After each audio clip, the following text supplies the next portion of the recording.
Hola a todos, bienvenidos a la socialización de los decretos 2277 y 1278 para el magisterio y docentes del sector público y privado. Conoceremos cuáles son las diferencias de estos dos decretos que regulan la labor docente en el sector público. Y además sabremos qué opinión tiene otra de nuestras invitadas con respecto a las diferencias que ella percibe en los dos sectores de la educación del país. Bienvenidos. Hoy vamos a desarrollar una entrevista que corresponde a la normatización de la profesionalización docente en Colombia, el cual se basa en dos decretos. El primero, que es el decreto 2277 de 1979, y el segundo, el 1278 del 2002. Nos acompaña la magíster Emilcia Barajas Prada. Ella actualmente está laborando en la institución educativa El Pórtico CDM del municipio de Río Negro. Bienvenida, profe. Gracias. Profe, ¿cómo resume el decreto 2277? Bueno, el decreto 2277 establece las condiciones en que los docentes ingresan al servicio, a prestar el servicio como educadores nacionales. Establece como las condiciones para permanecer, para ejercer la profesión y para ya el retiro. ¿Cómo resume el decreto 1278 del 2002?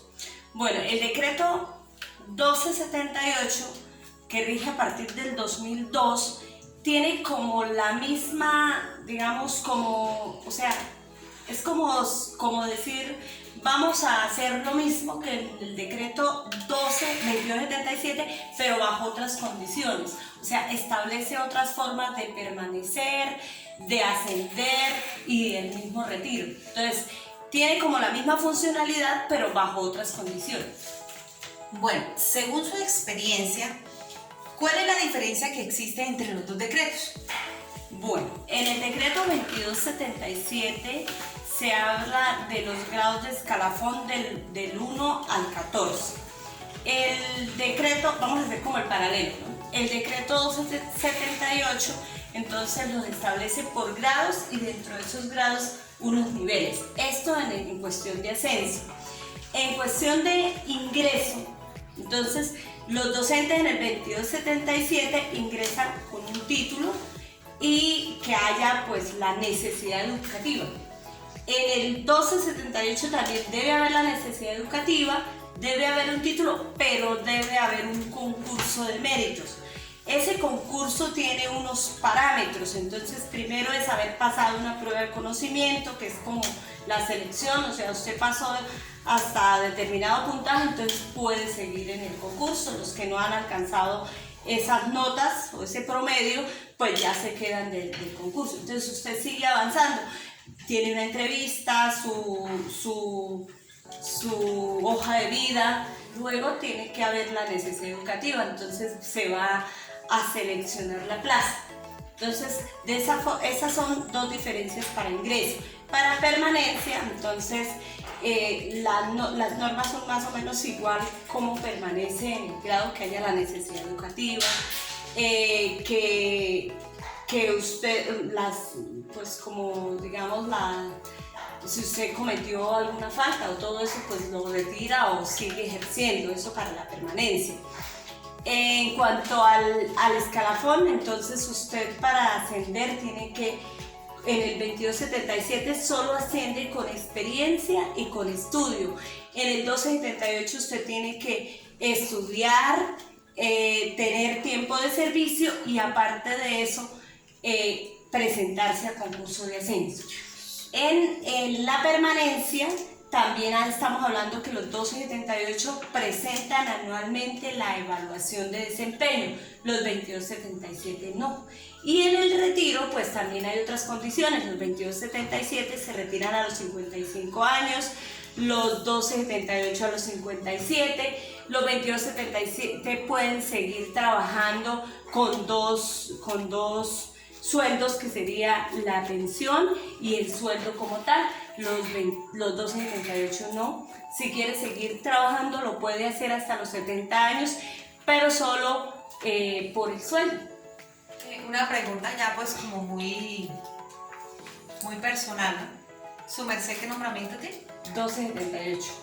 Ingresé al magisterio en julio del 2010. ¿Usted cree que existe una brecha entre los docentes de nombramiento por el decreto 2277 y los nombrados por el 1278? Pues no una brecha, muchas, ¿no? Empezando pues por el ingreso, ¿no? O sea, en los dos decretos se ingresa con unas condiciones, ¿no? En lo que ya le decía, ingresamos solamente con título y que haya la necesidad. En el 1278 hay que presentar un concurso. Yo puedo tener el título, pero si no paso esas pruebas, pues no logro ingresar al magisterio. Pues la evaluación de desempeño, porque debería todo el magisterio colombiano presentar la evaluación de desempeño o ninguno. Y es los 1278, todos los años nos debemos preparar y cumplir con ciertas tareas aparte de la tarea pues formativa todos los días para cumplir con esa evaluación de desempeño, que también nos da una nota y también nos ayuda en el caso de la selección cuando vamos a ascender. ¿Cómo repercute cada decreto en la profesionalización docente?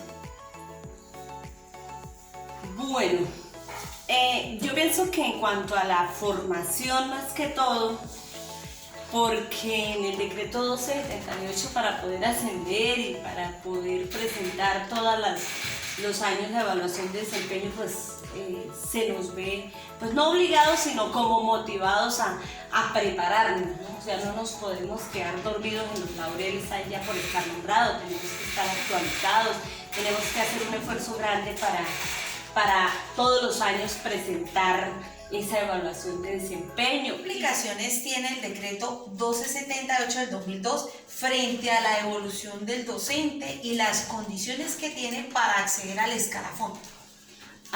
Bueno, una de las cosas es que hay que estudiar, hay que formarse, hay que trabajarle a alcanzar los títulos para poder ascender en los grados en el escalafón.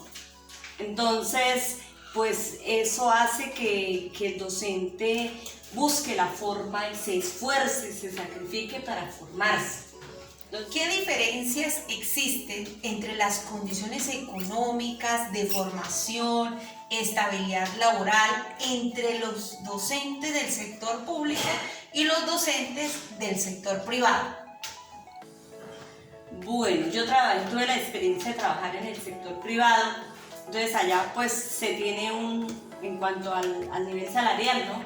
Entonces se tiene como un tope profesional o no profesional y usted en ese rango está, no importa que tenga otro título ni nada. En cambio dentro del sistema público pues hay el escalafón y si usted logra ascender pues ahí va mejorándose sus condiciones económicas.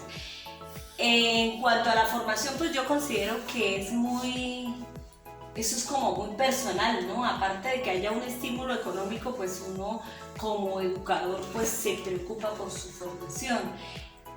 Yo pienso que eso es muy personal, esté en el privado o esté en el público. Pero sí, pues lógicamente estando en el sector público hay una estabilidad, si usted logra permanecer, cumple con sus condiciones, pues eso le garantiza que permanezca dentro del sistema. En el privado pues es a contratos, por tiempo determinado, todos los años espere si me llaman o no, entonces ahí pues hay un desequilibrio bastante grande. Para concluir, profe, y teniendo en cuenta su punto de vista frente a las diferencias marcadas que existen entre el decreto 2277 y el 1278, ¿cuál debe ser la motivación de todo docente? Sea de un lado, sea del otro, ¿cuál debe ser la motivación para desarrollar pues su labor como docente?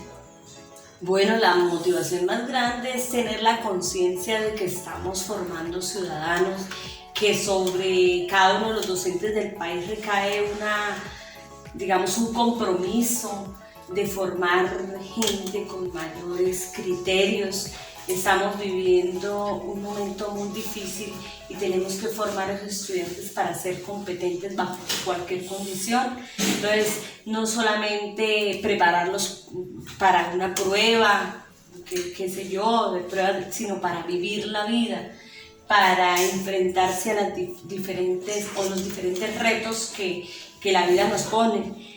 Entonces nosotros los docentes tenemos un compromiso grande y es formar ciudadanos para el desarrollo para el desarrollo personal, para el desarrollo familiar, comunitario y del país. Entonces es un compromiso grande. No solo es, digamos, permanecer en el sistema, sino lograr que haya trascendencia en nuestra población. Bueno, profe, muchísimas gracias. Hasta la próxima. Con gusto. Profesora Blanca Colmenares, muchísimas gracias por estar con nosotros y bienvenida. Quisiéramos saber, según su experiencia, qué diferencias existen entre las condiciones económicas, de formación y estabilidad laboral entre los docentes del sector público y los docentes del sector privado. Existe un gran abismo porque el docente de educación privada, él no tiene la estabilidad del docente del sector oficial.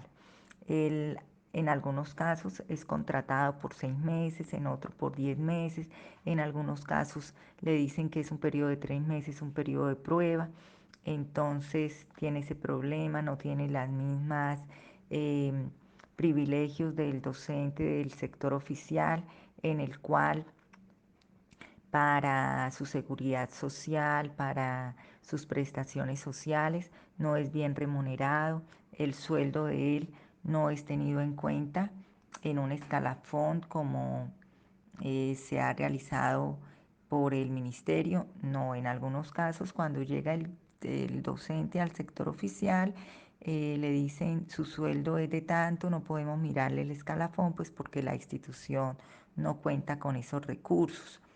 Entonces la diferencia es grande económicamente. Aparte de eso, el docente del sector privado, si hace una maestría por alguna situación y que pueda de pronto él mismo costear la maestría, no puede de pronto demostrarle a la institución que lo ha hecho, porque si quiere colocar los papeles en el escalafón y que aumente su grado, la institución ya no puede pagarle ese valor. Entonces se ha encontrado que en ciertas instituciones le dicen al docente que no puede pagarle lo que la ley ordena. Entonces, en esos casos el docente prefiere no, no realizar su maestría ni su doctorado, porque sabe que puede aprender mucho, pero que no va a ser remunerado en la institución, que no lo van a tener en cuenta y que de pronto al pasar la resolución y los papeles de que esté estudiando, pues no va a tener de pronto el dinero de la institución para reconocerle. En algunos casos, el sector público coloca capacitaciones. Entonces, el docente del sector oficial no tiene que invertirle a la maestría, pasa por una beca, por un proceso que hace la institución oficial, y en algunos casos la beca es por el 100%. Eso no ocurre en el sector privado.